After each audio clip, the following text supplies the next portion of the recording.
sold yet? No. Not yet. Not yet. Hi, Mrs. Ariana. Hi. Hi. Been away for a while.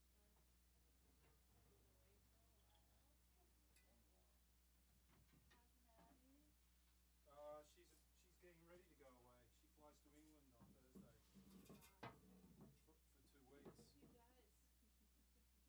Wow.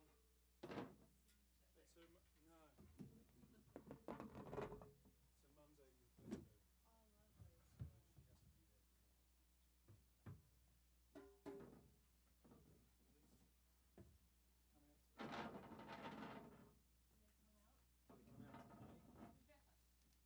Police come out today. Did they come out? They come out today. Yeah. Just getting myself a little situated. Yeah.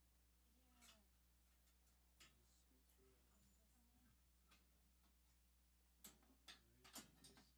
there it is. It doesn't even look like a drum. It's hidden under stuff. It's waiting for you. Waiting for me. That's a pretty drum. Oh yeah. No. Step stool. Clearly not telling you anything you don't know. It's got a sweet sound as well. Oh look. Where should I set up?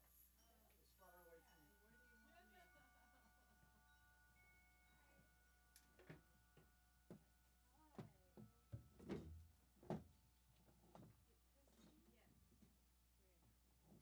Great. So when did you get back?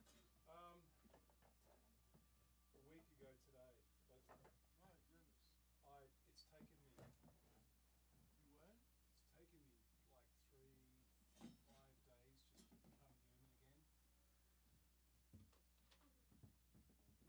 Better man than I come to do. Did a lot of miles.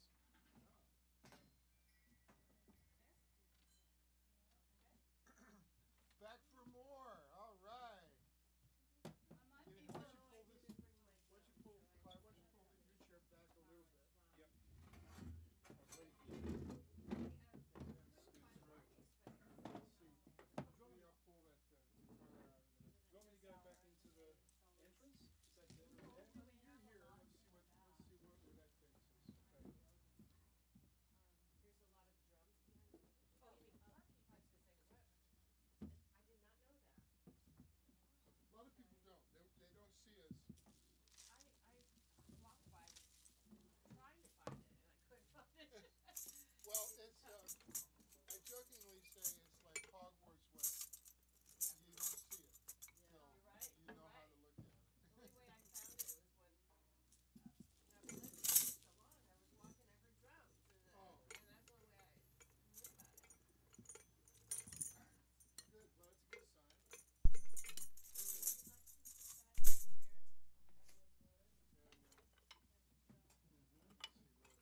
Mm-hmm. let's see where. Wow. Glad you found us. Thank you. You are your buddy? Yeah. Okay. What's your name? Christine. Christy? Christy. Christy? Christine. Christine. It's Well, okay, whatever you want to call me. I'm not really hearing well, so I'll It's have all to- the drumming, right? No, it's not actually, but it's a good Most of us are not paying attention. I'm not deaf, I'm ignoring you. But I'm not ignoring you. I'm going to show you how to do it. There you go. You gotta tell me. Oh, okay. That's the secret to djembe bass. They have to have this angle so the low tone can come out of the bottom. And that's the low tone that we like to work with, Bass. dead center, right in the middle of the head. And you use your whole hand. Okay. And there's absolutely no more tech. And then there's a high note on it. So you, yeah, low tone. Yeah. Now this you're going to pull up quick. There you go. Hey, you're natural. Look at that. I've done a little. Are you finding? Got one. The other one's over there. It's out already. Behind. I'm going to Okay. reach over. Okay. That's the one. Okay, here you go. Sorry. I wasn't Thank paying you. attention. And microphones. Because we We're have already recording. we have people all over the world Really? drumming right along with us. Oh my. Here's the little camera. and these go onto YouTube. Okay. And they're archived, so you can see them later. And people That's so study. cool. It's a workshop. Teach them Got it. how the basic stuff goes. Now we got to get you a little stool. It's I'm going to sneak by you here. Oh, Well, water. sir, While I'm over on this side of the field, Okay. I'll get water. I'm just kind of sitting tight, but do you want any support with any of Oh, it? no, thank you. Okay. It's okay to move around. You get to use it whatever drum you want when you I come get in. the feeling that Here you go. Water Thank you anywhere? so much. you know what? Yes, Water? Full service here. thank you. Water? Big Thank guy? you. Yep. Beautiful. Oh, maybe one for Garvin. Garvin, yeah. Oh. Most likely Garvin. I didn't send him an email. Now, we've been doing this for 28 years. Sweet. In the same I'm not location. gonna go with that chair there, I don't think. We have seen so many faces of drummers. It's tremendous. And people who've never hit a drum. Well, I have hit a drum. I actually have a drum, but I didn't bring it. It's so bassy. And people constantly come in and say, I can't do this, I don't know how to do this, in denial about their own sense of rhythm, all that. And then, in a matter of minutes, they realize that they can do it. I've been to the Culver City Drum Circle off and on for the last year. Excellent. But I've never had a lesson, and I love it, but I don't know what I'm doing. Well, I witnessed about 30 years ago. I was watching people interested in this drum a little bit. And there was no shamanic drumming. There was no drum circles. 30 years ago, and I was just coming out of being in the film business, and had been beckoned by the drum to come back to my first, love, my first vocation, my first identity as a drummer.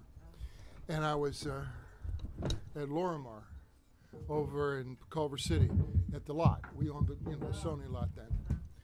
And my shows were Dallas, Falcon Crest, Hunter, Knots Landing, And it was a white knuckle job, 24/7.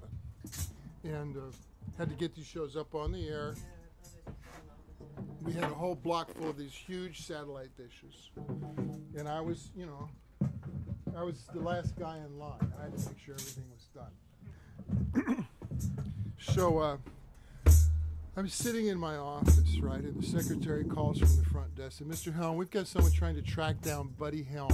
Since you're the only Helm on the list, do you know who they're talking about? Jeff Nefru. I'm Russell Helm, right? Nice suit and a tie. Got a name on the office door. And I said, that was me. She said, excuse me? And I said, well, that was my name as a drummer, 10 years ago. My whole life, up until 10 years, And so I said, who was it? She didn't leave a message. So I said, I called all the old, musicians, studio musician guys that I used to work with that I just could have ceased communicating to. Only one or two that I was still friends with. They said, yeah, Tim Buckley's widow is trying to reach you. Now, Tim Buckley was Jeff Buckley's father. And it was back in the era with Frank Zappa and the early 70s. And I toured all over the world with him. We did big festivals through Europe. Yeah, just use your whole hand, just real relaxed. Like don't do the banana hand. People do the banana hand. Don't. Go in flat, but not tense, medium tension. It's all relaxed. This is lazy, lazy, lazy drumming. And so I tracked her down, and she said, you're being bootlegged all over Europe, and you don't even know it. It was all these concerts that I did with Tim Buckley in the early 70s. And she said, Warner Brothers is distributing. They don't even know it. Bootleg. This was in 86, 85, 1985.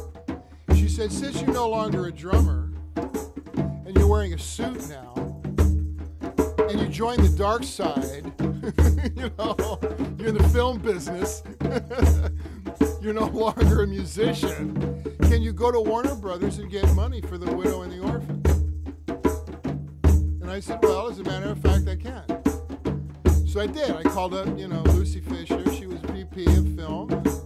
I said, I need to sit down with your music lawyers. She said, fine. I could have never done that as a drummer. So I drove over there and I had a big office meeting with a bunch of music lawyers. Barracudas, you know. And they said, there's not enough money here for you to worry about. I said, it's not about the money. I'm here to explain to you guys about ethics. This guy that you don't even consider important, if you didn't have him, you wouldn't have Bruce Springsteen. You wouldn't have Chrissie Hynde. The list goes on. I said, you owe the widow, you owe the orphan, you owe me, but I'm not going there. You got to straighten this out now. And they said, all they knew was that the president, you know, vice president of film, said, give this guy, you know, air. So they went, okay. You know, it's that easy. And I walked out. Well, Bruce Springsteen was there, you know, and he gave me his denim jacket, you know, the old one he used to wear, the cut-off sleeves, and he used to watch us in New York at Max's Kansas City, you know, back in the day, Warhol's in the office, in the audience, and, you know, everybody. It's a scene, you know, and we were like the house band. So it's like, and I showed him the denim jacket because Bruce handed it to me before I went in the meeting. And they go, yeah, we know it belongs to. So I left and I came back out to my office here. I got my Barney's raw white, you know, silk white suit, you know, power suit. Right? And I'm sitting in my office and I put on the music. I hadn't even listened to the bootleg albums. And I put them on and there's all the magazine articles, you know, Tim Buckley, godfather of new wave, godfather of punk, you know, and all this stuff. And I read it, and I thought, they're catching on. The stuff we were doing, finally, people are getting it. And all these, you know, testimonies in England about how inspirational he was. So I'm sitting in my office, you know, and the deadlines are coming and going, and it's like, the night watchman comes in, the little Indonesian guy, middle of the night. I'm still in my suit and tie, 9 o'clock at night. Typical. And I have a map on the wall of the whole world. Gigantic, you know, map. Pins all over it. And he's looking at it, and I'm on the phone, you know, haggling with producers. And I said, I got to talk to you later. And I hung up. I said, can I help you? And the guard turns around and says, you do not belong in this office. I said, excuse me. He says, you're a young man. You should see the world. And he proceeded to tell me his whole life. And it was an amazing story. And he turns around and walks out. I never saw him again. So he was gnawing away at me. And finally, you know, I was ready to quit. And the front office sent people down. They said, don't quit. They love you. Why would you quit? And I said, something about the drums. They said, you're a drummer? And I went, yeah, afraid so. Then she says, what kind of drummer? Like, snare drum, what? I said, anything. Drum set, you know. She says, conguero? She's like, you know, Latin. And I went, yeah, lived in Miami, you know. She said, we must dance. I went, nah, I know where you're going with this. No, thank you. So I left. Kathy, you know, had the shop. She said, you know, be of service. Been there 30 years, same place. Right here.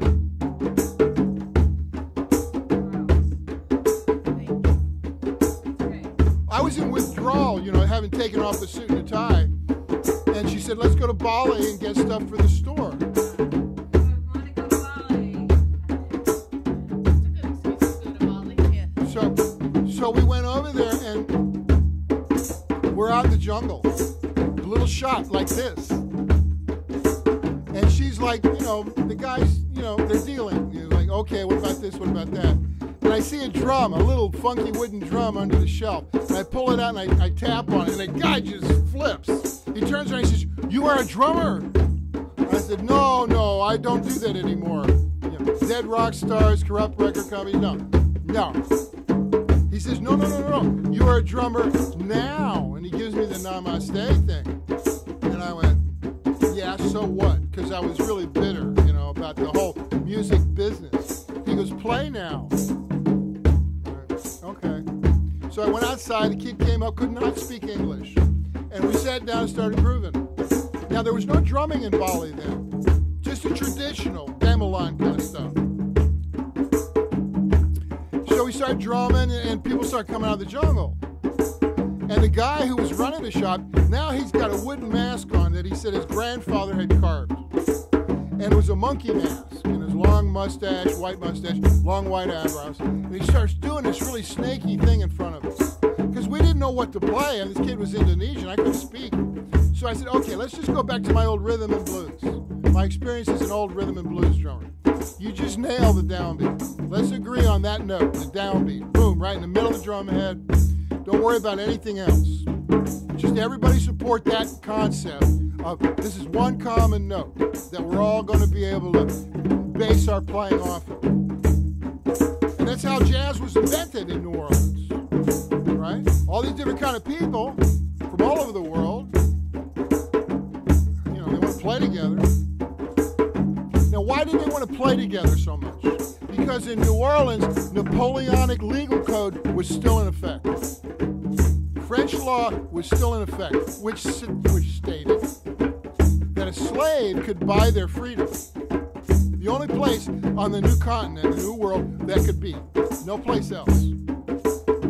So they said, okay, we can deal with this.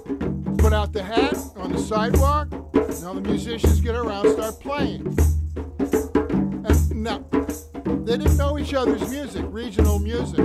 I mean, if they were coming from Africa, everybody had their own rhythm structures, you know, from different parts of Africa. But this wasn't just Africa, this is from all over the world.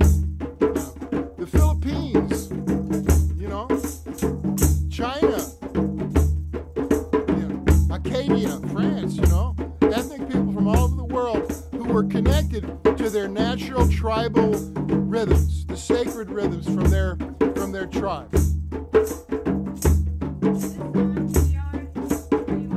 Yeah, we should be. So, but it didn't happen really until the women said, look, why don't you guys agree on one note? Because you're all just banging away and playing, and it's kind of like crazy. If you want to make a few bucks, give us a solid beat that we can dance to. Right? And then you'll make some money.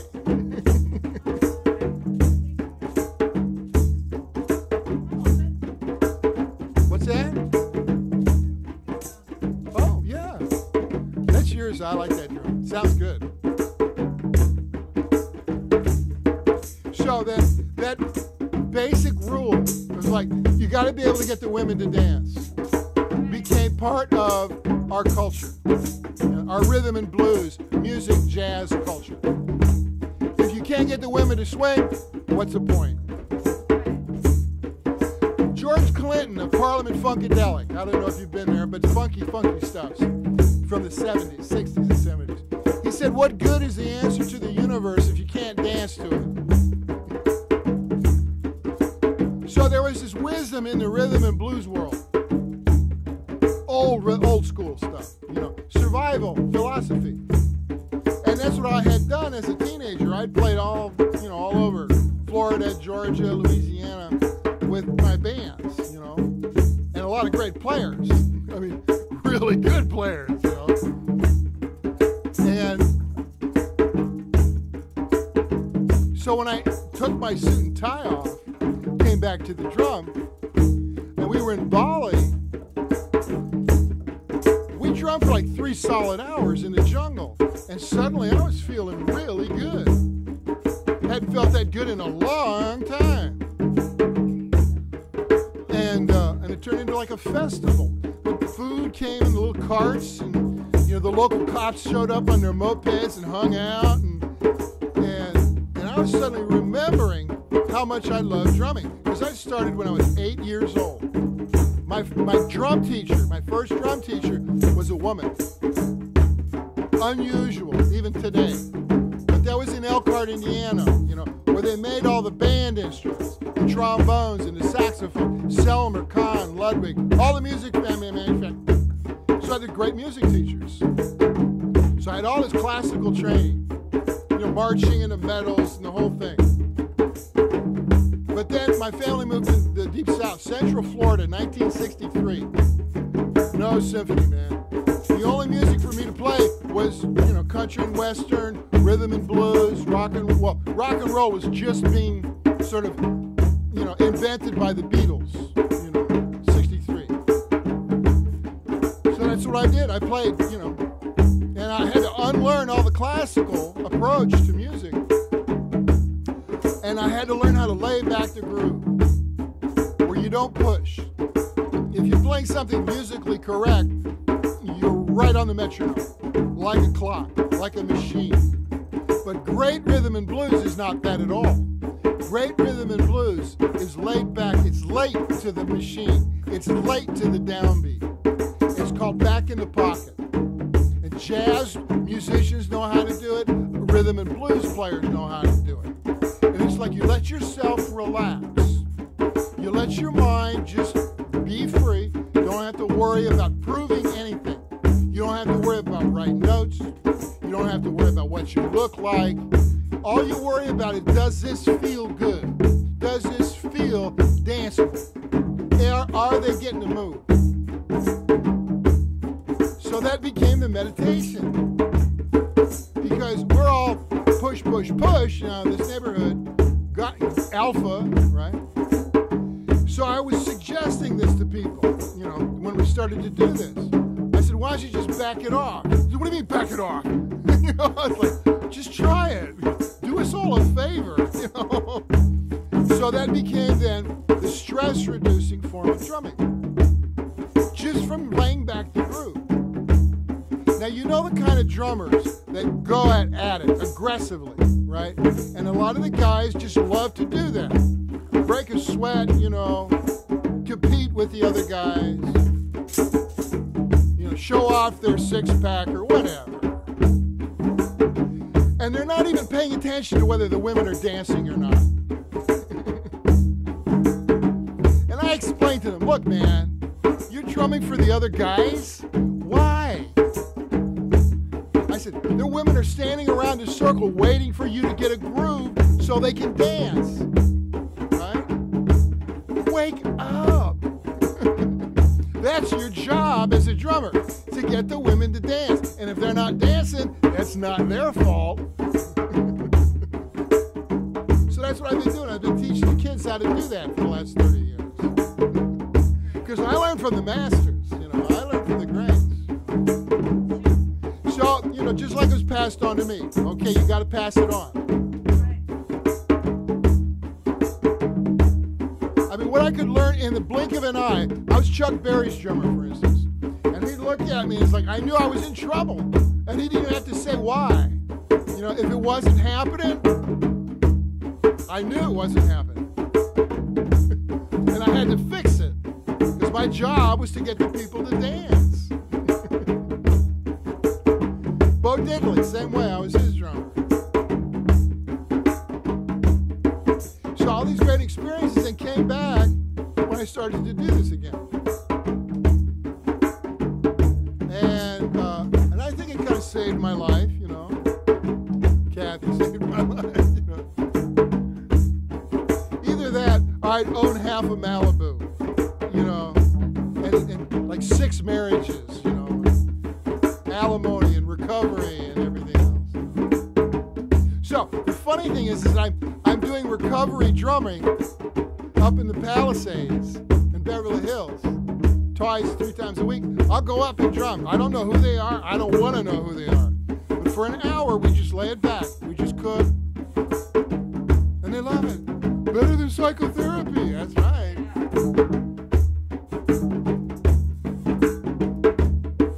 So a lot of the people who want to learn, especially the guys, who you know, they want want to know traditional Nigerian whatever. Yeah. I said, okay, only first if you find your field. Then I'll show you that stuff. You want to go to another teacher, fine. They're going to beat you up. They're going to show you those parts, force you to go through your intellect to learn it, right?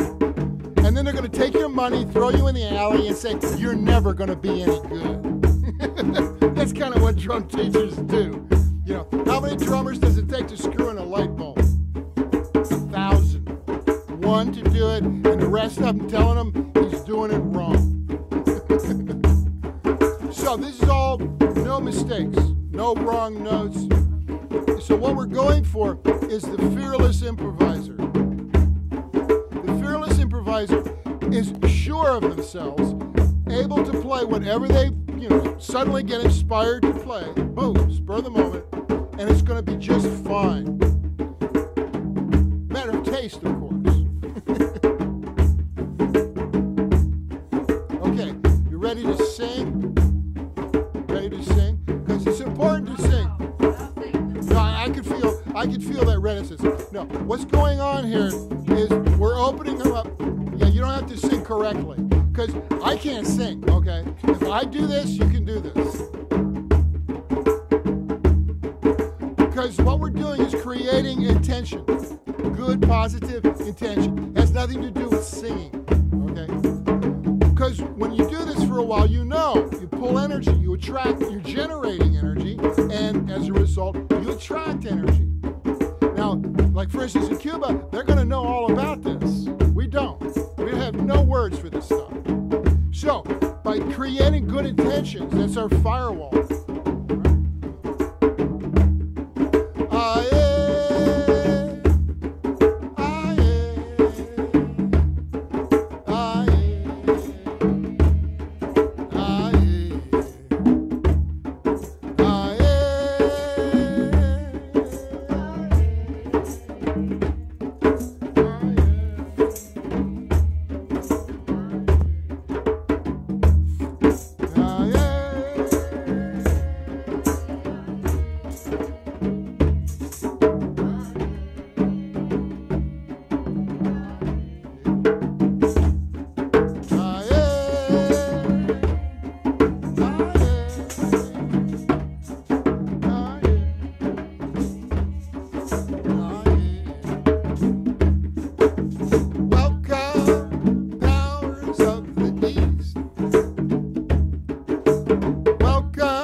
Good.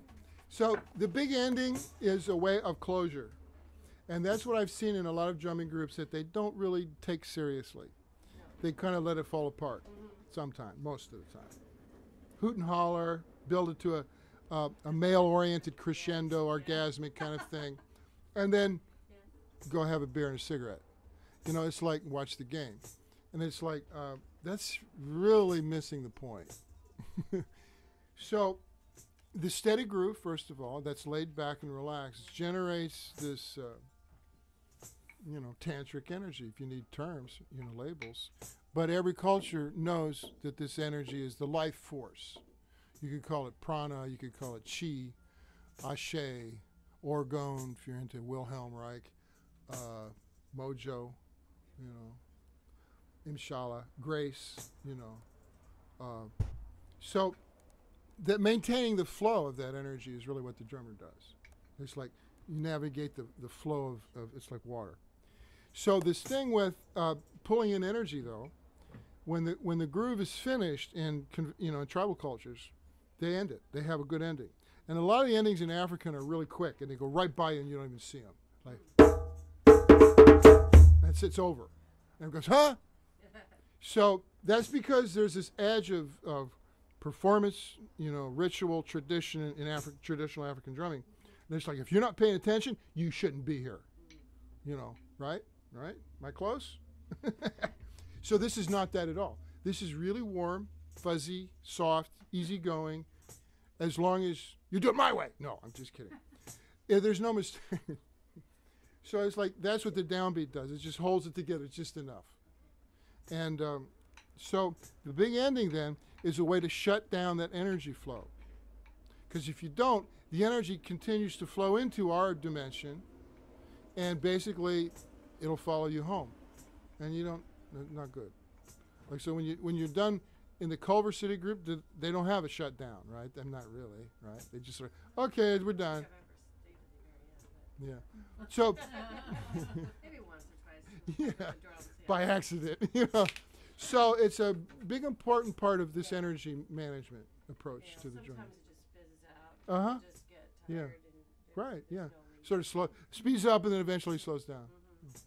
So this is, be interesting for you to like compare, and feedback's really good because I'm always curious about what the groups are up to, So that what we just did is like a 4-beat pattern, like 1, 2, 3, 4, 1, 2. Now this is a little brisker than what we were just doing. It's a little faster, but it's the same principle. So you don't, your mind though, your intellectual mind, the front court, they freaks because it's suddenly, it doesn't recognize what you were just doing a minute ago because it's a little faster. And so you realize then that the new mind, right, needs to learn the rhythm at every different tempo in order to like really know. So traditional rudimental drumming, you have to learn the rudiments, the scales on a drum. You have to learn them slowly and then faster and faster and faster and faster and faster. And then the good teacher gets you to learn them slower and slower and slower and slower and very slow. The paradiddle, the 5-stroke roll, all the rudiments, 13 basic American rudiments, now worldwide. We really dictated a lot of where the drumming has gone in modern world, American drummers, because we've got a little bit of everybody in us, all cultures. That's what's great. 13 basic Rudiments. Yeah. Originally it was called the 13 basic American drum rudiments, but now it's just called the 13 basic drum rudiments, international. You can go to Japan, the same as in Paris. It's very cool. So these rhythms, they're based on very simple rhythmic bundles of notes, combinations of notes. So the time signatures, there's only 2 time signatures in the whole universe. 4 and 3. That's it. Everything else is cut and paste.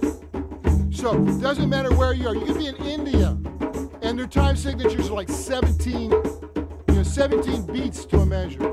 They're going to count 1, 2, 3, 1, 2, 3, 1, 2, 3, 1, 2, 3, 1, 2, 1, 2. and they're cooking, you know, but it's all here. It's all front. It's all front of the brain. We've had classically trained, you know, Indian musicians come and not be able to do this because it's so minimal. It has to do with the heart. This is heart bass. And pelvic bass. This is to like get you to move. Now, we're still in 4, and like she's doing all the notes. She's doing all the 16th notes, the fast notes, right? Which is fine. But as long as we all agree on, you know, that we're on the same pulse, it's going to work. Now, when you're starting to go for the fast notes like that, you want to be able to wake up this sleeping hand. You right-handed? Are you right-handed? Yeah. Everybody who's right-handed, usually their left hand is dormant, you know. As far as drumming goes, they don't use it very much. So this kind of drumming, I really encourage people to go back and forth on the downbeat note. You know, what that does psychologically is fascinating. The hemispheres, right? Mirrored hand activity. Powerful stuff when you're doing drumming therapy. Very, you know, deep. Boom, right away. But you're still going to favor your strong hand. But what it does is it energizes that whole part of the brain that you don't use. I can already feel like the it's working harder. Well, take it easy. Don't. No need to work hard, though. You know, it's like just kick out the jams.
Nigeria, all cultures use this basic rhythm structure.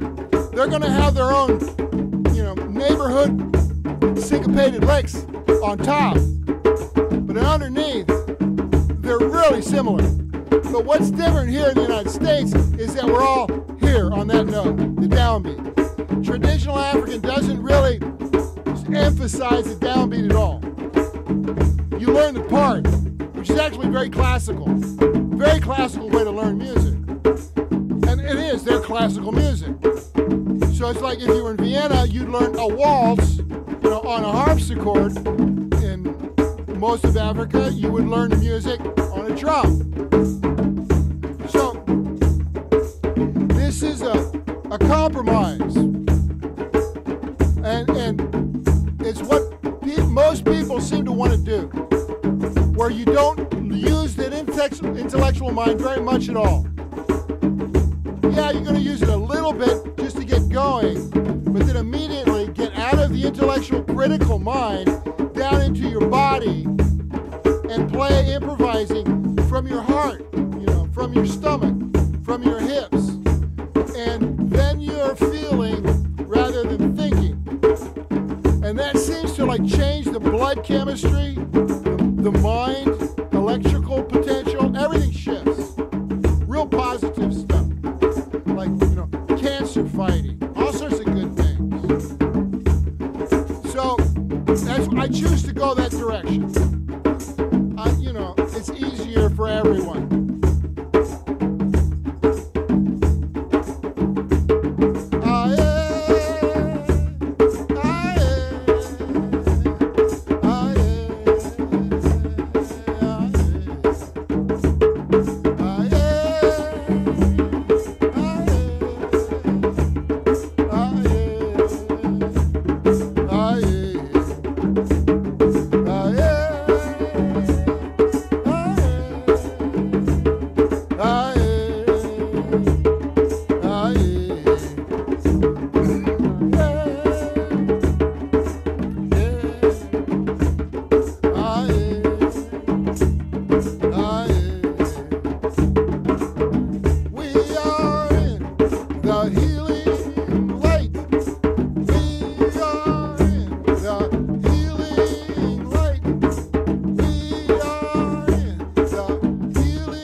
So if you repeat the basic, the big ending enough times, everyone comes out of trance, realizes that you're trying to end it coherently, and then they join in. And every once in a while, you have one or two that are still in the ozone, yeah. And so, but everyone loves that good big ending because they can, clap afterwards. And that was the reason that I was told that we had to have a big ending. Chuck Berry was really adamant about it. He said, no, you have to have a big ending. They know where to clap then. And that's their way of being in the band. You get to clap. That's their part. And so it's like, if you have this really romantic, piddly ending that sort of drift off, Hall & Oates used to be notorious for this. You know, it's like, Daryl will just go off, and everybody in the audience is going, is it the end? Can I clap now? And then he'd add another note. You know, it's like, okay, now. And then they're gone. You lost them. You know, so it's they're part of the band. You got to. I remember the days when the drummer would just go off for like 10 minutes, and you'd have to wait. They'd show off. And I remember Buddy Miles. Is it Buddy Miles that did the long? Oh, they all did. Everybody was guilty of that. Yeah. But Buddy, no, With Hendrix or with? Well, he had his own band, Buddy Miles Express, That's right. and I played with them in Miami. Yeah, my mind is going through them changes. Feel just like committing a crime. About then, I went ooh, boom, and I just somebody dosed me backstage before I went on stage. They handed me a Coke, and I had a leather shirt on. It was really hot, Miami, Highlight Fronton, and I got about halfway through that song, and I just keeled over, and I came to, and all these people were standing around me, and it was like looking down at me like this, and it was like a nightmare. I said, no, I'm dreaming this, right? This is the Highlight Fronton on a Saturday night, 10:30, and I'm flat on my back in front of 75,000 people, and it's like, Buddy says, it's okay, somebody just had too much to drink, we're still going, and they, helped me off, and I'm sitting in the dressing room. I said, I got dosed, and it's like, yeah, somebody dosed you, and they're gone. We didn't catch them, and it was like, I went to the doctors the next day, and he says, you're fine, your heart's okay, everything's good, but, from then on, it's like, no, thank you, I don't want any, whatever you're offering. And Buddy was totally cool, he was like, hey, this is nothing. It's like, he'd normal. But yeah, he would do those long, he was a huge guy, bull, yeah. Good guy. Sly and the Family Stone. They would go forever.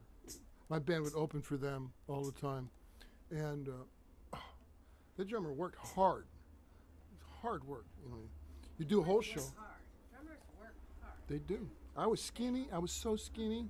So now the other rhythm structure is a 3 rhythm structure. Now again, all these you can go slow, medium, and fast, and they're entirely different groups.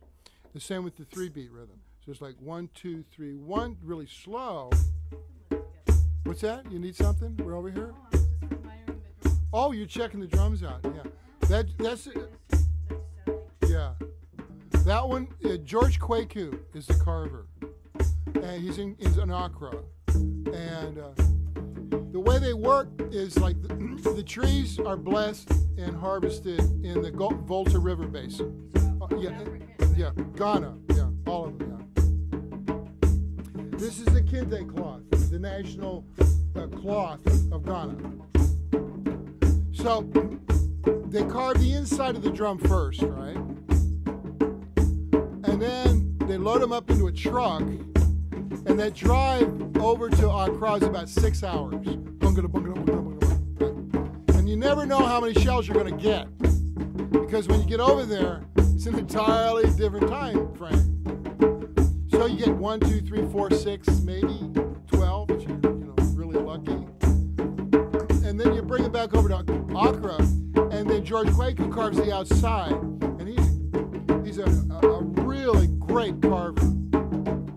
Just like he's custom carved drums for us.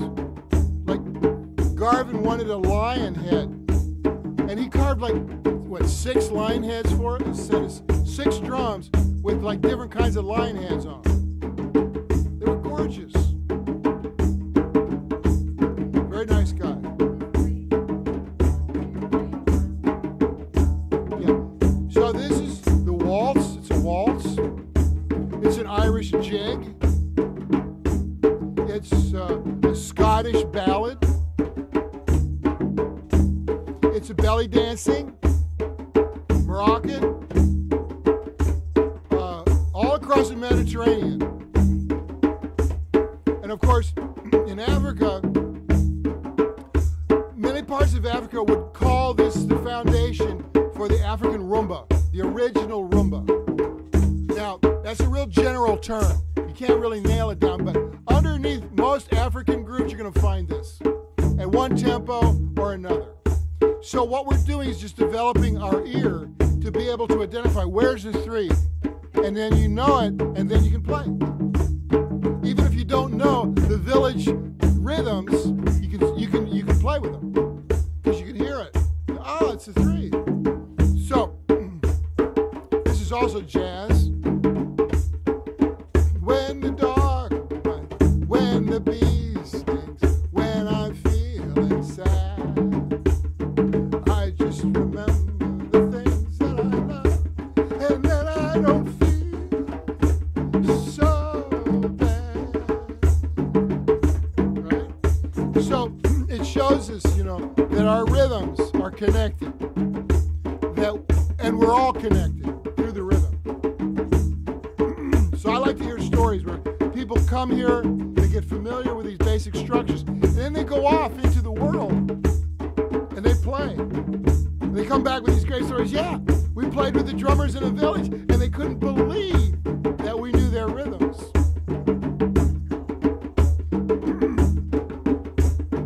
Now, in Cuba and Brazil, this is a foundation for the sacred drumming. And it's an evolution coming out of Nigeria. It's the Yoruba drum religion. So that was still is, a huge portion of Africa, mostly Central Africa.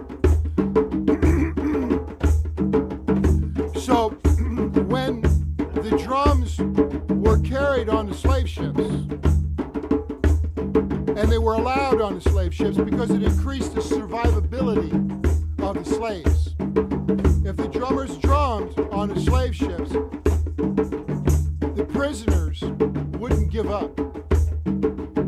They would find some depth of survival energy by listening to the drums and feeling the drums on the slave ships, even though they were in chains. So the ship owners realized they were making more money when they had a drummer on board, right?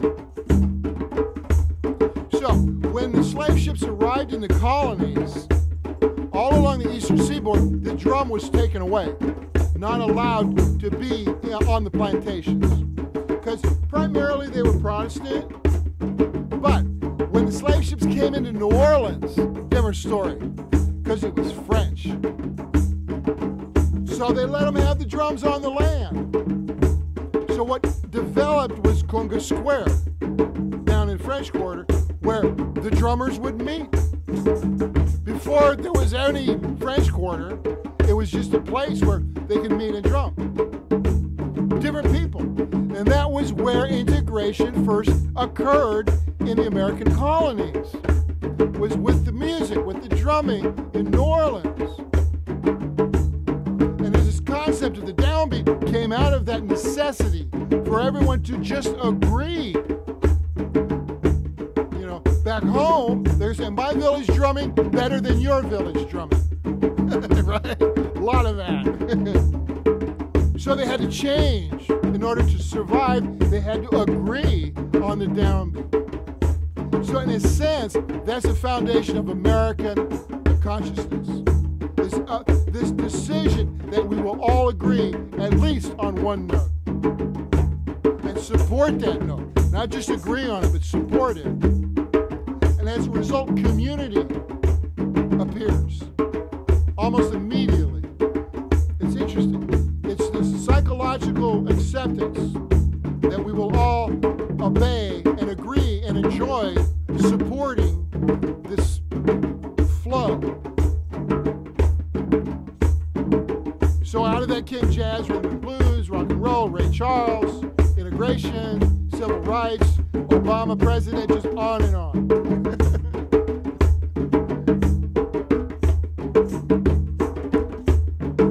And it was interesting to be in Europe in the 60s because they still didn't get rock and roll. They still didn't get jazz. They still didn't get rhythm and blues. They loved it, but they couldn't play it. They couldn't understand it. And they pay, for all the great R&B guys to come to England and play, and they just puzzle. How do you do that? That's different. But back then, the American society culture was so unique because we were forced into this situation where we had to agree.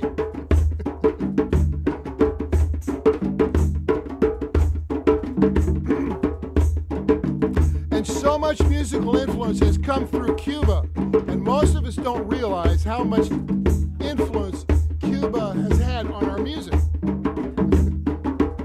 Now,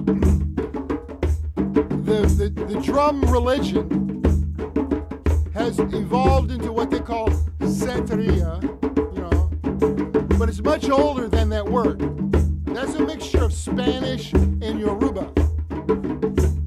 And it's a mixture, of course, of Catholic imagery and hidden Yoruba imagery, pretending to worship the Catholic deities, but underneath each one, Chango is under Santa Barbara,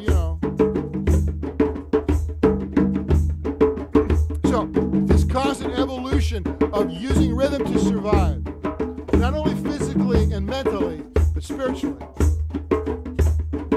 Why? Why the drum? Why does the drum do that? That's what fascinated me. You can put any doctrine on top of it you want. The drum itself has this ability to transform consciousness. And that's what fascinated me. I wasn't really wanting to promote any particular doctrine or dogma because I lived in Miami. I mean, they were not going to let me join the Santeria drumming group. They put a gun in my face, called me a bunch of nasty names. I was a skinny, long hair hippie in 1969. No way. But I figured it out.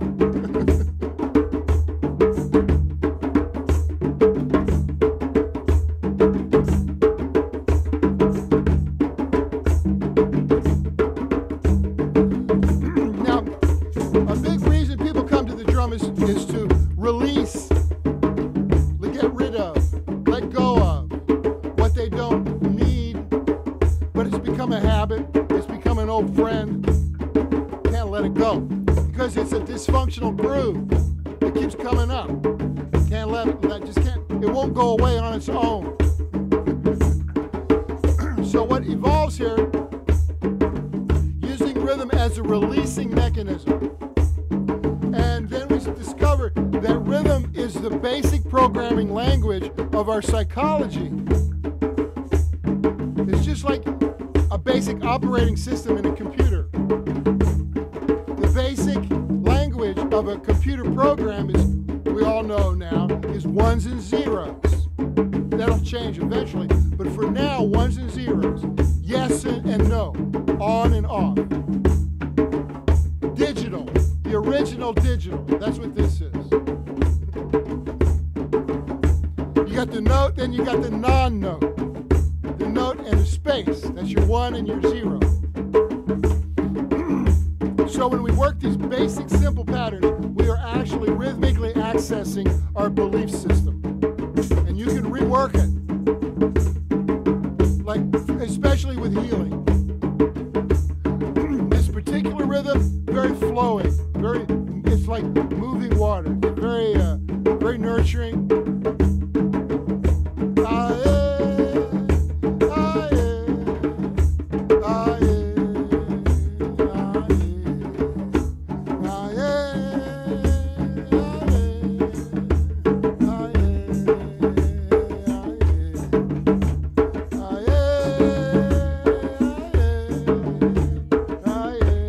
We'll go against it.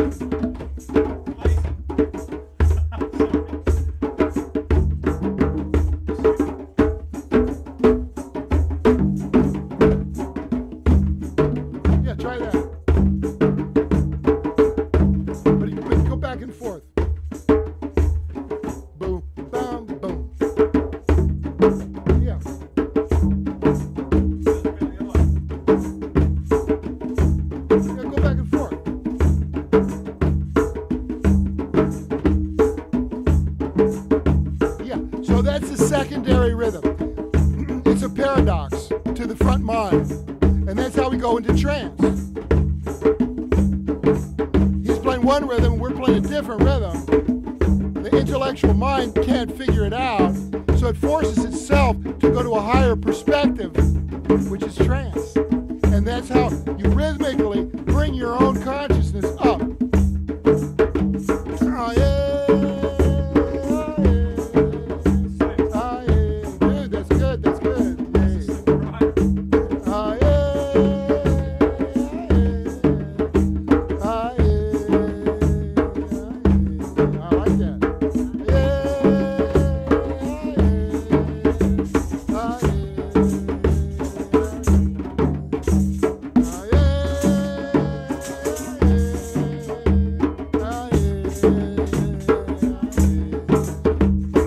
Wash away, wash away, wash away fear.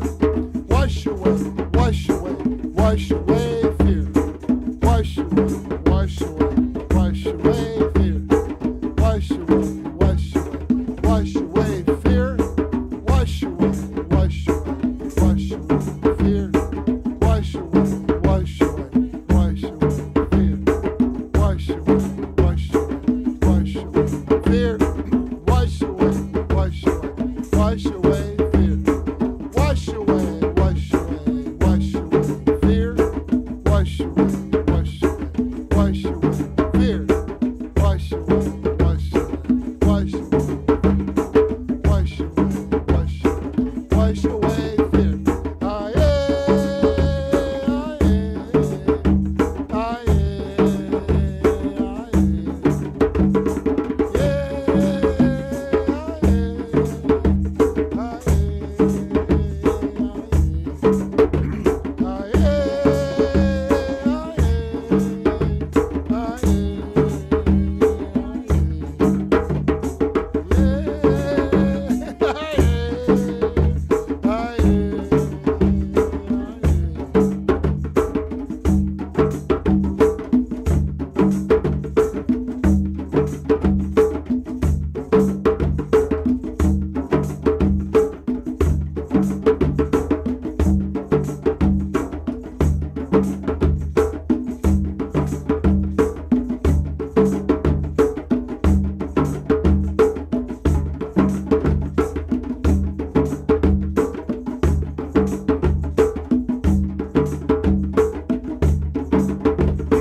Wash away, wash away, wash away pain. Wash away, wash away, wash away pain. Wash away, wash away, wash away pain. Wash away, wash away, wash away pain. Wash away, wash away, wash away pain. Wash away, wash away, wash away pain. Wash away, wash away, wash away pain. Wash away, wash away, wash away pain.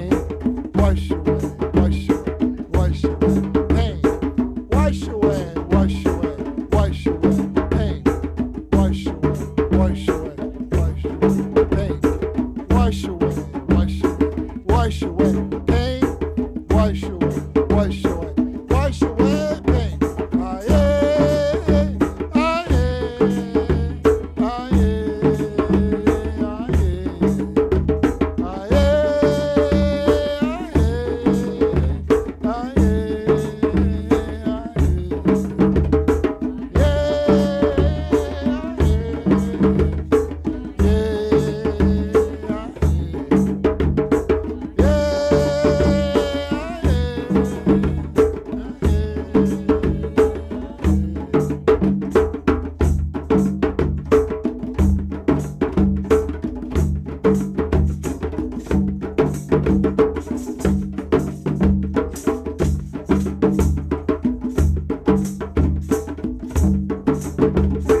Wash away, wash away, wash away stress. Wash away, wash away, wash away stress. Wash away, wash away, wash away stress. Wash away, wash away, wash away stress. Wash away, wash away, wash away stress. Wash away, wash away, wash away stress. Wash away, wash away, wash away stress. Wash away, wash away, wash away stress. Wash away, wash away, wash away stress. Wash away, wash away, wash away stress. Wash away.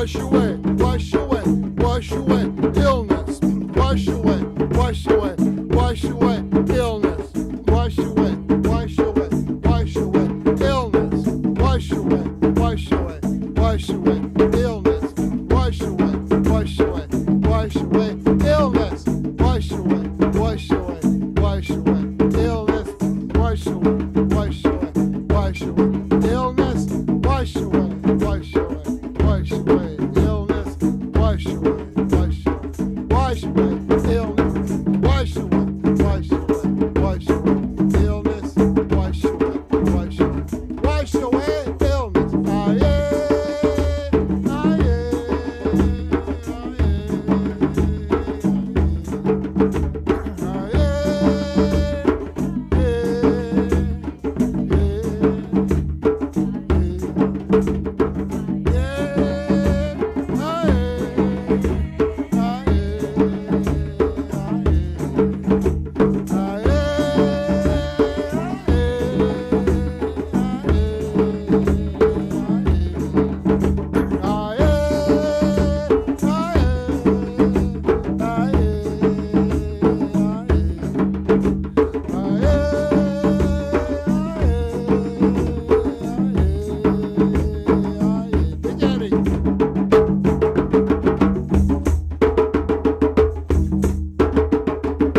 last one. Oh! That was great. Yeah, yeah. Away my stress. Yeah. We're working up a heat quotient here, a heat signature. So, and one reason that's happening is because this particular rhythm generates a lot of primal life force.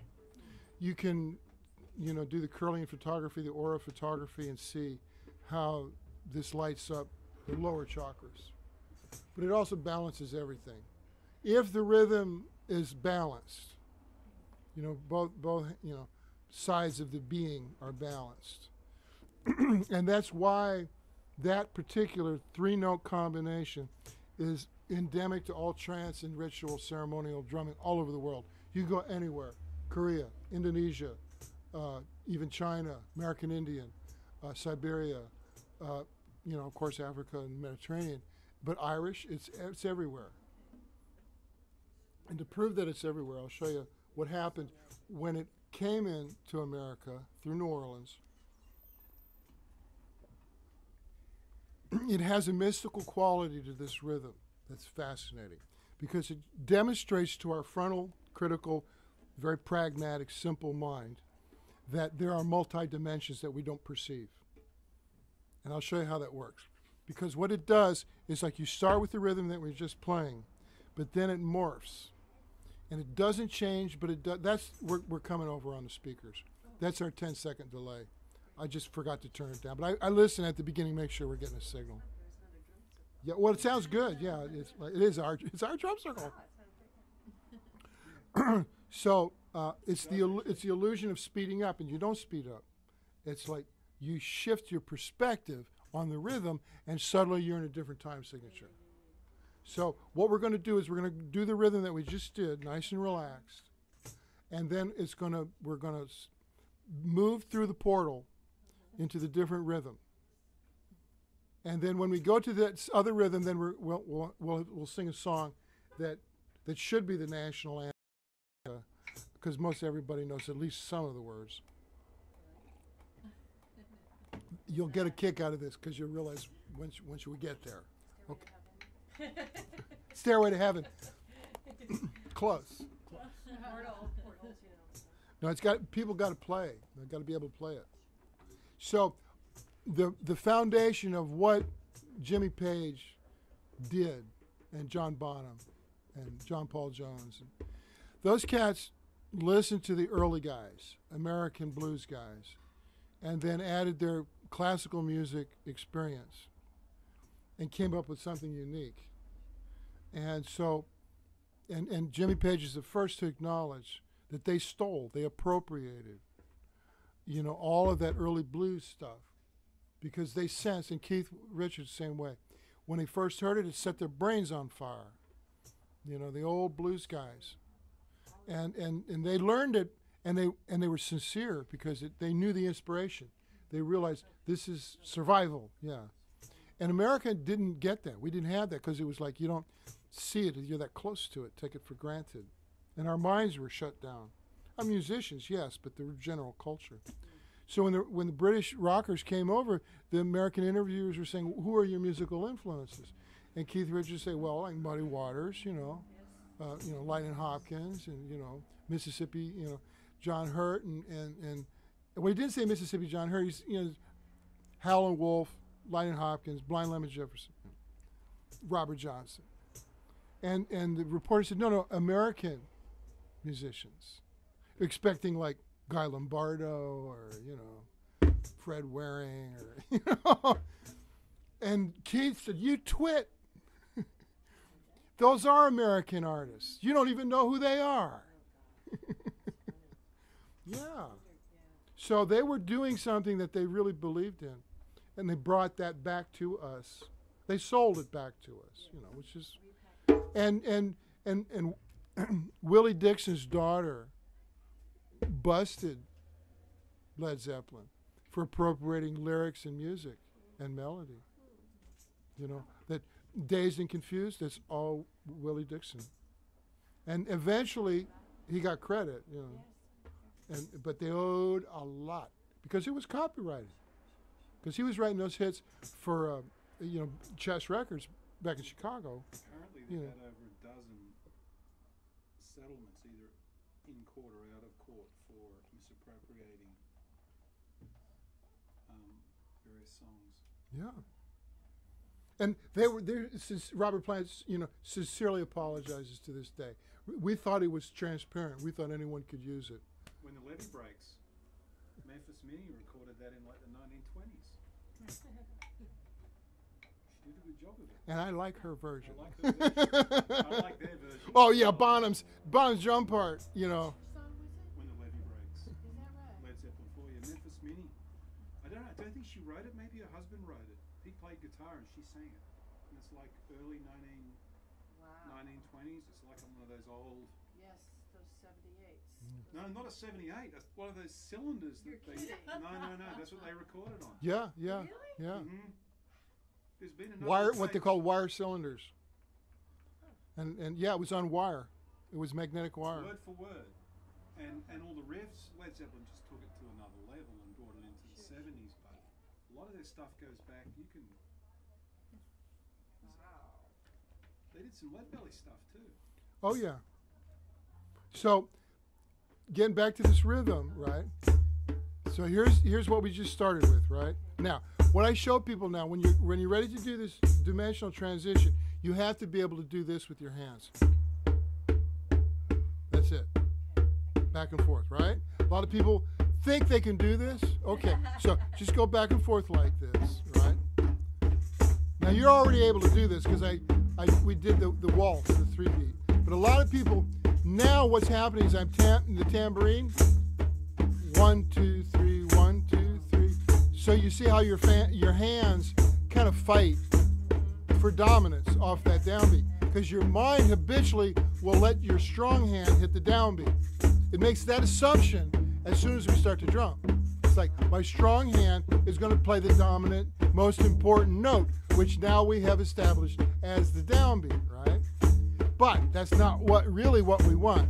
What we want is both hands equally able to be assertive and strong, hitting the downbeat. So then that becomes a foundation for this tremendous drumming therapy that's working so well.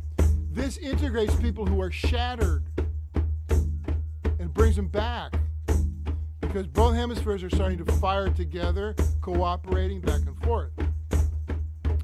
Which makes a lot of sense when you look at the traditional ceremonial ritual function of this rhythm, whether it be, in the jungles of Africa or Peru. It's the same rhythm because it does something to the brain. So this is where we were, more or less, right? This is that slow 3 that we were doing, right? Now just give me the downbeat. Just stay on the downbeat. Yeah, just the downbeat. Now what's going to happen is we're going to melt. Keep it downbeat. Stay with it. Keep the downbeat. But yours is There's a downbeat. Good. A little faster. I lost it again. We're getting it. This is a shift in perception. Because I'm going off a temporary. Yeah, fine. Fine. Follow that. Follow that. Because they both work. There you go. Yeah, but when you move to like, Okay. I was so. Now, I'm now, not doing that.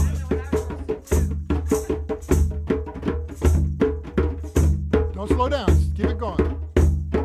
So the downbeat stays the same. Just the downbeat. But everything in between completely shifts. Don't speed up though. Stay relaxed. Because the mind starts to panic. Because it's a paradox.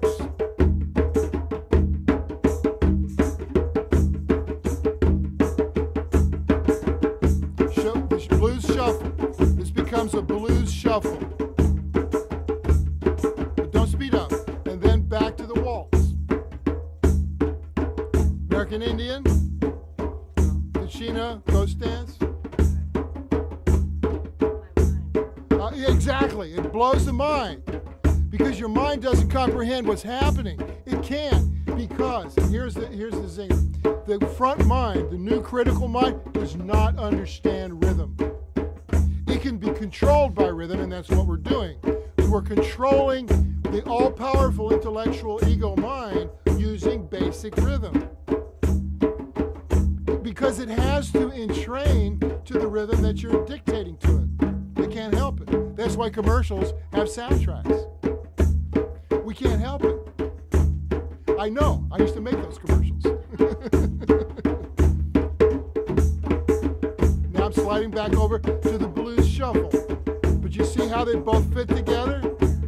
Now that's when you get both of them going at the same time. Then you got the mojo. Then it's really multi and psychedelic.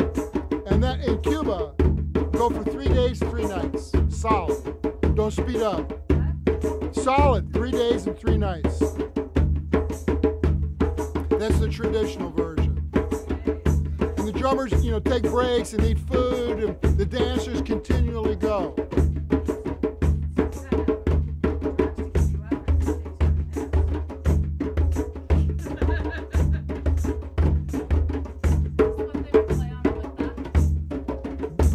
Yeah, the bata drums, and also the boxes, conga drum now. But the box, the fish box, or the dresser drawer bottom, cajon, like a Spanish cajon, for almost 100 years, that was the only legal drum to play in Cuba. If you played an African drum, you went to prison. Of course, now it's a national treasure in Cuba. So, when it comes up to New Orleans and it settles in to the blues shuffle, see how it slides back and forth? So this is where Jimmy Page got it.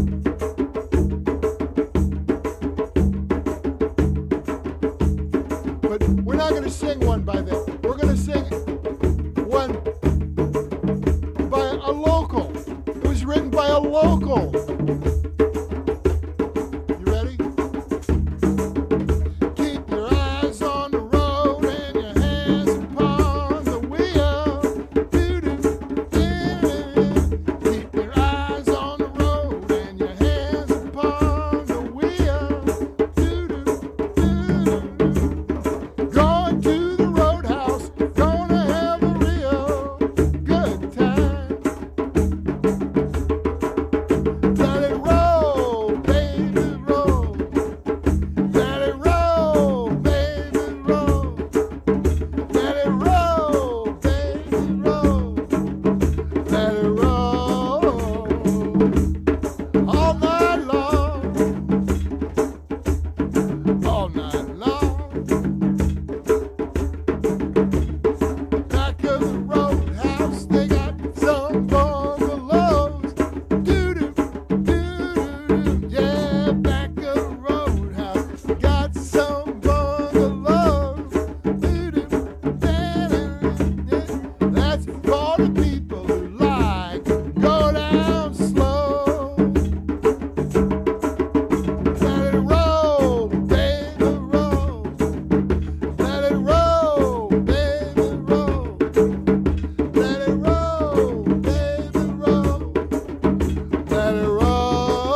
Russian lady, give up your mind. Save our city, save our city, save our city right now. Well, woke up this morning and I got myself a beer. Yeah, woke up this morning and got myself a beer. You know the future's uncertain and the end is always near. Let it roll, baby, roll. Let it roll, baby, roll. Let it roll, baby, roll. Let it roll all night long, all night long, all night long, all night long. Let it roll, baby, roll. Let it roll, baby, roll. Let it roll, baby, roll. Let it roll all night long.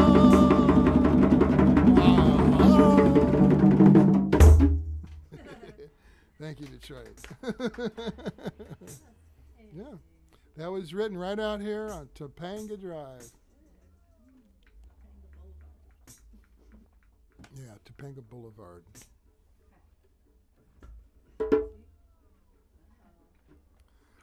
So that particular rhythm, you'll hear that the foundations for a lot of African stuff.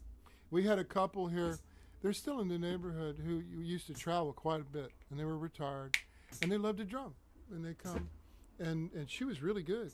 And he was recovering taiko drummer, you know, martial artist guy, very successful, Madison Avenue, retired. She was like, you know, secretary, but she just was a natural dancer and 60s kind of girl. And so they could drum a lot. And then they took off and they went to like Antarctica, they went to Mongolia, they went to cool places. And they ended up in, specifically, in a village in Africa where they told the tour guide, we want to drum with the local drummers in the village, out in the middle of nowhere. We want to test and see if Buddy's, you know, teaching is, you know. So, fine, they bus, they go out in the middle of nowhere, and the drummers, you know, cued, they come out from the village, all their drums, they sit down and say, now we play with you. Well, we play for you. And they went, no, no, no. The deal is we play with you. And they said, how could you possibly play with us? You don't know our rhythms. They said, you just start and let's see. And they did. And it was like bass off that 3. And they could hear the basic foundation 3, and they played it along. And the local drummers just were amazed. And the tour guide called back and he said, these white people from America, they know how to drum. You know, it's like, what's going on here? So it's like they came back and they related that story. There's a drum circle in Limerick Park that's supposed to have a lot of like African drummers. Yeah. I've never been to it, but have you been there? The thing about a lot of those groups, whether it be in Golden Gate, San Francisco, or here, Atlanta, they're very traditional in a lot of respects. So if you don't play the parts, they don't let you play. Oh. And that was the way it was a long time ago. And there's different groups now, but and Afro-Cuban, same way. It's like if you're not playing the traditional merengue and all the traditional, they'd throw you out. They don't want you. Yeah. And it's like, this is not that. This is, it's all inclusive. This one works for everybody. And because of that, we learn I learn all the time. And the rhythms that are universal. And also to work in the body. And the intellectual faculties have been overworked so much that when we learn, we put great pressure on ourselves to learn. And so we learn with anxiety. And when you learn anxiety on a drum, it's really difficult to like progress beyond that. So whenever you play from then on, you're coming from this tense, angry place, probably a mirror of the teacher. because they were probably taught the same way, which was harder, faster, louder. That's kind of the traditional African approach. And it was because it was just a lot of muscle, and you were outdoors, and yeah, and very, very great. And the dancing, of course, was. Whiplash, did you see that? Oh yeah, yeah. Now I'm classically trained, so I understand it, and I know teachers like that. Yeah, they've been severely traumatized as music students themselves, and this is a European tradition, not only in Africa, but it's also European classical music. The trauma of a music student is permanent. When they go through that discipline, they never recover. They may be brilliant musicians, but they're also tortured. And they'll end up giving up the instrument. It's hard to believe that was really true, but it must be. That was must have been based on Yeah. So I was fortunate. I was real fortunate because the woman drum teacher that I had starting when I was 8 years old, she was saying, look, you're going to be able to do this as a living. Obviously, I can see that already. If you want to do that. But what you're really going to get out of this, the way I teach, is that you're going to be able to enjoy playing the drums for the rest of your life. She said, you can make your choices. She says, I can show you stuff, but it's up to you. It's your passion to take it wherever you want to go. But don't think you have to be perfect and be like a classically trained. Yeah, you can audition for the Navy band. That was, this is before rock and roll. My goal was to ace out the drummer for the Tonight Show. That was my goal. Was to I was going to be the drummer for the Tonight Show. And some of her students did become stand-in drummers for the Tonight Show. But for me, I ended up, the first recording session I did in LA was Ed Shaughnessy's son was playing the drum set. And Shaughnessy was playing, he was the Tonight Show drummer. And when I came in, these were guys from Miami, folkies, and they said, you take a walk. Buddy's here. He's going to do these. What are you talking about? So Buddy's from Coconut Grove. He knows these Caribbean grooves, And thanks, you're great, but we need this. He couldn't believe it, and I couldn't believe it. It was like Shaughnessy was like, wow, I mean, great drummer, incredible drummer, but feel, was what they wanted. And so I completely let it just, And so when we were done, everybody said, I want to start a band with you. Because that was the most important thing with me, was this sharing, with any kind of people. Whether you're just beginning, or advanced. And to get rid of the elitism, and because that would come from that traumatic music training. So this releases that for a lot of people who have been whacked on the knuckles with a ruler by a piano teacher or something along those lines, because it's happened a lot. When I do big groups, I say, how many people are recovering from music lesson trauma? 70%, more or less. So,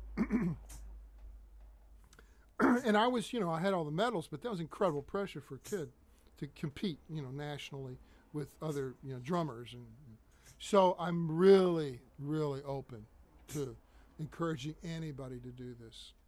Because if I can do it, anybody can do it. Because, and, and I would get remarks like, you're funky for a white boy. It's like, I have to live with that, I mean, it's like totally racist, but culturally, accurate, But let's go here. I don't even know what time it is. Is it 8:30? 8:40. Oh, we're already over. Okay. So we got, I'll go all night. Now we go back, we're going to shut down the circle now. No, we'll come back and do those other rhythms next week. Oh, yeah, some of the sacred rhythms that Clive. What's that? You want to do that? Okay. We can do that one. I just need to be, I'm on a Trader Joe's run. Okay. You what? Trader Joe's. Right. Okay. Do you want me on this or a djembe? You call it, man. Go play both. Go over and play djembe. Now this is the clave in 6.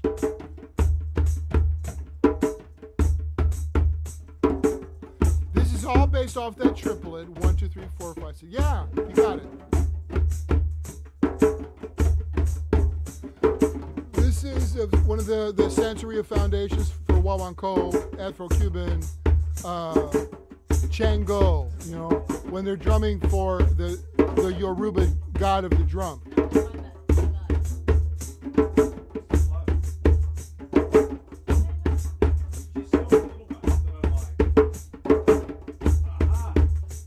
Oh yeah, that's a good one.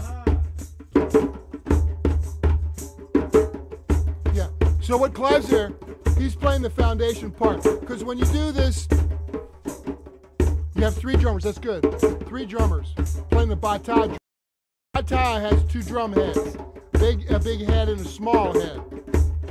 So when you join the community, the young drummers have to do that on both heads, just back and forth, the triplet for 3 years. Because there's so many variations that can go on top of it, you have to really be steady with that and interpret what the 2 other drummers are doing. Little drum? The small drum, yeah, the bata, the smallest one, the atale.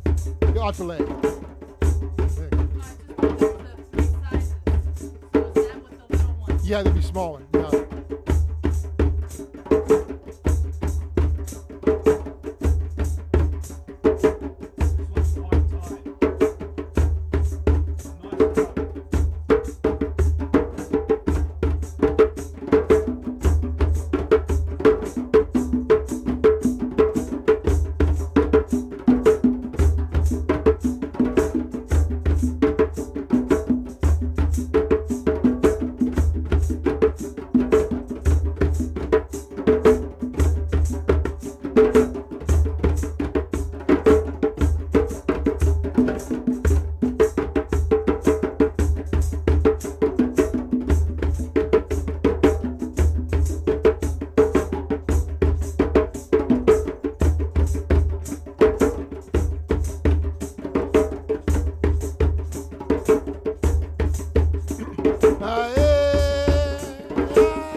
Protection surrounds.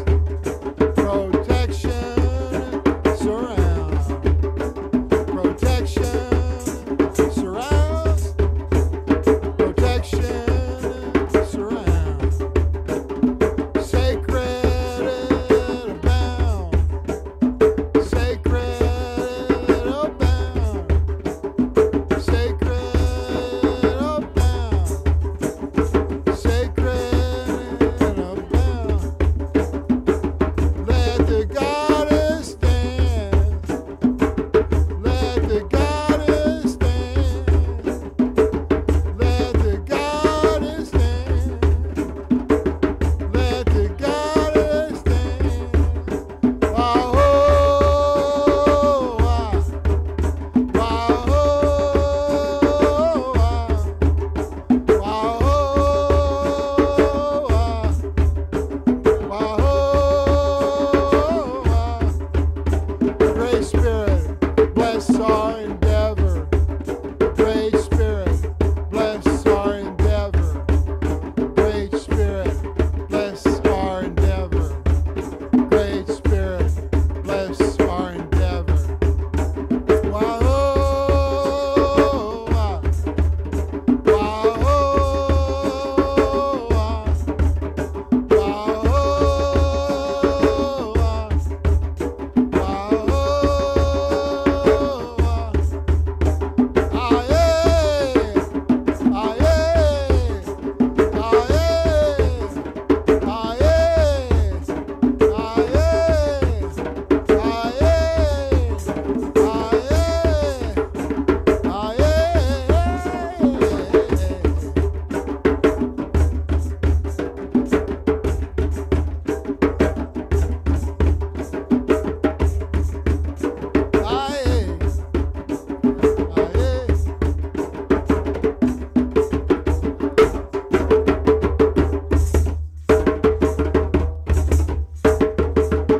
Last one. Oh, that was good. That sounded really good. That was really strong. And there you have it. What a nice one to finish on. Yeah, Good it's suggestion, Kathy. yeah, good, yeah. Yeah, we have to cover all those bases. We've been out of the country. I've been gone. You haven't seen me for 2 months. It's been that long. I know. A lot of miles. A lot of miles. Yeah. Guess so. Have some stories for us. Oh, Sounded good though. You're back in the groove. I didn't even take my djembe out of its case at home. Did not have time. Wow, that's too. That's That's too. and busy. you know what I'm like when I get there. The first thing that comes out is a drum. Yeah. No, Lives in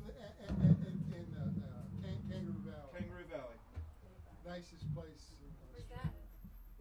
Australia. 2 hours south of Sydney. Yeah. He sent his pictures. It's just gorgeous. You know, it's like Oh, African queen. so you know? hey, this time I got there a week after a Category 2 cyclone had gone through. Oh my God. Everything okay? No. Really? Did you lose your No, olive? no, I lost a big old gum tree. I had damage to the house. Oh no. It's just it was not That's pretty. no fun. Yeah. We had 14 inches of rain in a 24-hour period. Oh my God. 14 inches, 100-mile-an-hour winds. I've got like I planted a gum tree with Madeline. It was about this big, 30 feet high. Straight out of the ground. Most of the drum circles are so big. But Cyclone. Category 2 cyclone, yeah. Close Sydney Harbour. Playing what? Wow. Yeah, the swell was so big coming through the heads of Sydney Harbour, closed the harbour, no ferries, no traffic going across the harbour. There's a swell coming in through the heads. Oh yeah. No, they closed it. That was smart.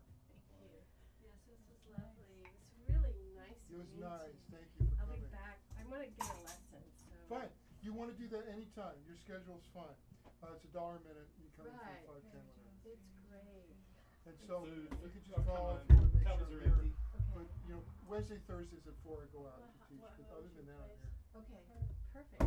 So So that's how we water do it, damage. you know, it's all very casual. A bit So good, it's so wind close to my damage. house too. It's Excellent. like Excellent. right Good, apartment. good. Good to meet you. So you guys sound good. I'm Well, Anna. yes, Adriana? Yes, Krista, to Don't meet you. take care. Thank you. It's getting so I much hope so. traffic. that was good. It's showing where, so.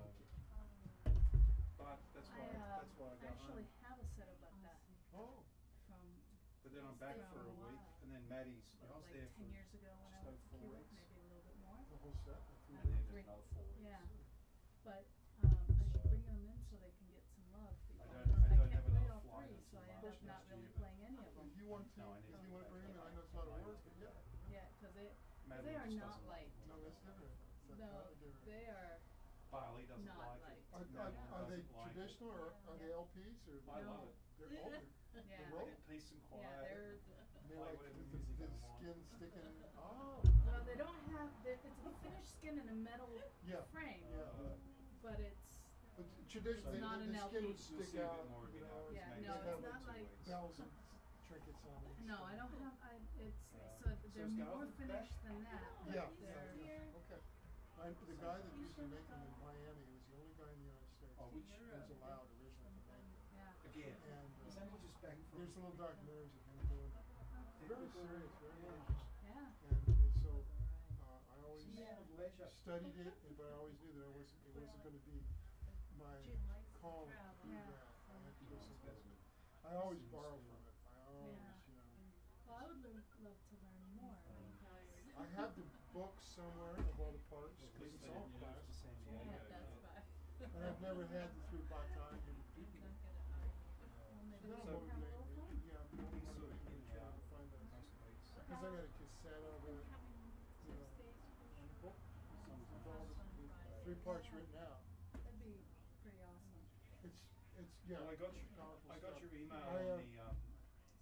I always like to Street Fair. I sent it simplify to it, you Madeline know, and so said, you don't get "Go, too you know, it's like Street Fair's whiplash with it. Yeah. She You had know. Yeah. Stay in the graduation field. thing. 'Cause that's- Well, couldn't even Of all the be different kinds of Saturday drummers I afternoon. witnessed, those are the ones that Couldn't really be here. are more fun. Yeah. Like, And also go, more take the inspired. dog, you know, but because Barley loves So seeing that's you great. guys when you're You playing. don't have to bring them all, you just want to bring them along. Just and everybody stuff. one at a time. Exactly. Yeah. That was it. And it's like, you know, Cuba is like, you know, any event, the drummer's going to be there. The drummers get paid. You know, that's the first thing, right? Yeah. And it's like, because it's work, Yeah. you know, and everybody doesn't get It's a that. different thing. So when I teach drumming here at Black Floor and all over, Yeah. I stress the drummers. The drummer gets paid. When you go in, that's what has to happen in this culture. Is the general public has to learn to respect what the drummer brings to the sound. Kevin say that? And so, you know, that was 30 years I ago. was out It's moved in that gardening direction. here. Especially women drummers. I really encourage women to do Okay. this. Yeah. It's like when the 5 of us get together as a core, it's pretty, And I was, you know, crazy stuff. because I knew how tough it was. And then come back Oh, and yeah. tell we performed and then the guys come up and give us a hard With that time. furry drum every. How come you don't let guys drumming? And I said, good. I know. Let them drill. Just about everyone he was.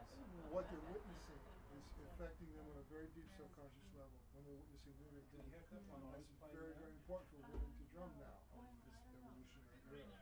So he had his eye on it. Because the women are drumming for different All right, I reasons should than maybe- men have. Yeah. It's not for war. No. And it's Just the opposite. community. So I'm sorry I've been gone for so Healing long. and nurturing. I've been missing my drums. So Something that the drum can do. I almost came on. There's a higher quality than that. Oh, you knew I was going away. And the That's way why. it was It was a big was trip. accessing that. So I said, whenever you have an opportunity to play live with your women's drumming group, do it. No, She said, always but we do. never again. I said, it's got nothing to do with Just it. do it. You have to. Because when they're you- right, the you get community like and the that. culture has to witness Takes women them off the drummers. trees. They didn't have a whole lot. You just go out and do it because it doesn't matter what you do, they're gonna love That it. cost. But it was more the building work. I'm willing to and help that maintenance cause. and Yes, stuff. yes, yes. And I tell them, I said, here's your mission if you choose to take it. Drum for the men. Go out and drum And and buildings show are Yeah. them. hopeless. Getting tradespeople to.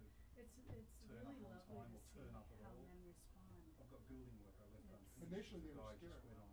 Well, Went on a bender what I'm for a thinking week. of is That's about it. a year ago I did a workshop. It was a wellness workshop for clinicians, Anyway, and one of the things we did was. all right. You out here? I'm on a Trader Joe's run. I'm on a mission Oh, from that's right. God. I We should have direct to Trader no Joe's. food in the cupboards. Oh, right, you just found, okay. Yeah, Good to see you, man. Yeah, so Maddie's flying to London on Thursday for 2 weeks, which means Okay, well, I we're have the car, I have the dog. Okay. You can bring, Barley will come. Barley, down. yeah. and because you want to do the celestial thing. Uh-huh. You ready? Yeah. Well, I was thinking. you've been waiting for me. I know. Yeah. Well, no, it's all timing is good because there's some tweaks, you know, because of the new car. I've got a good sound system, so I'm listening to the mixes. I'm driving back and forth, and so I've honed in the mixes. Beautiful. I want to sit and just listen and talk to you, and I'll bring the artwork down and stuff. Yeah, whenever you want to. Yeah. Yeah, because Barley loves coming in and we walk around the neighbourhood and he can sniff his old spots. Well, safe trip for you. Yeah, she doesn't like flying. She does not like flying alone. And I just said, like, this would be my 3rd trip in 18 months to go spend 2 weeks with the 80-year-old parents. Okay. Last two times in 12 months, and it's like, no, I think this one's yours. Okay. Yeah. Well, it's understandable. She's okay with it, right? It has to be. It's a duty. It's a mum's 80th birthday. Well, yeah. No, that's tough. That's a lot of She's got to emotion. do it. And she's a good girl. Okay. Well, All right. we'll drum. Tell her we'll drum for her parents. Yeah, yeah. We'll drum, and she can watch us online over in England. So it'll be there. It's archived. You get their names. We'll drum. Shirley. Okay, that's a good idea, buddy. We're sending this one out to Shirley on her 80th. What, Shirley and what? Her 80th. Their 80th? Yeah. Okay, good idea. All right. What didn't I think of that? Well, yeah, to be continued. All right. Thank you. Oh, you're doing really good. Quite well. This That's is quite very well. fun. Thank you. Thank you. Well, thanks for contributing. It's my pleasure. Okay. This is going to be fun. Yeah. Oh, wait, it already is. So, you gotta dig the quality of people that just kind of drumming a track.